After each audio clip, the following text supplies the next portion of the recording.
Hi friends, எல்லாரும் எப்படி இருக்கீங்க? ரெட் வெல்வெட் ப்ரௌனி ரெசிபி எடுத்துட்டு வந்திருக்கேன். எப்படி சேர்த்துன்னு பார்க்கலாமா? ஒரு பவுல்ல 130 கிராம் அளவுக்கு மில்க் காம்பவுண்ட் சாக்லேட் சேர்த்துக்கிறேன். 70 கிராம் அன்சால்டட் பட்டர் சேர்த்து இது டபுள் பவுலர் சிஸ்டம்ல இல்லைன்னா மைக்ரோவன்ல மெல்ட் பண்ணி சைட்ல வச்சுடுங்க. இப்போ வேற ஒரு பவுல்ல 2 முட்டை சேர்த்துக்கிறேன். Pinch of salt சேர்த்துக்காங்க.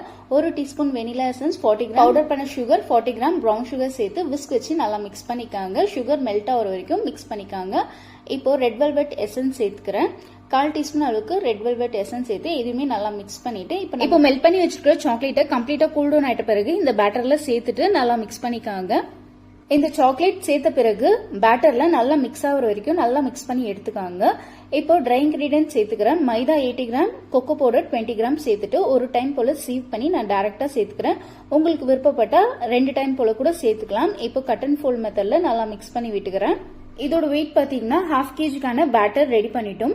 இப்போ 6x6 ஸ்கொயர் டின்ல பார்ச்மெண்ட் பேப்பர் போட்டு வச்சிருக்கேன். இப்போ பேட்டர் சேர்த்துட்டு நல்லா ஹேர் பபிள்ஸ் எல்லாம் எடுத்து விட்டுறேன். நான் சீஸ் கிரீம் மேல சேர்த்துக்கிறேன்.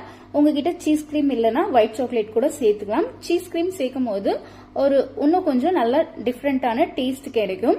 இப்போ மேல கொஞ்சமா ஒயிட் சாக்லேட்மே ஸ்பிரிங்கிள் பண்ணி சேர்த்துட்டு 180 டிகிரில 10 மினிட்ஸ் ப்ரீ ஹீட் போட்டு 30 மினிட்ஸ் பேக் பண்ணி எடுத்துட்டு வந்திருக்கேன். சூப்பரான red velvet cream cheese brownie ready. கண்டிப்பா ட்ரை பண்ணி பார்த்துட்டு எப்படி இருக்குன்னு சொல்லுங்க. நெக்ஸ்ட் வீடியோல பார்க்கலாம்.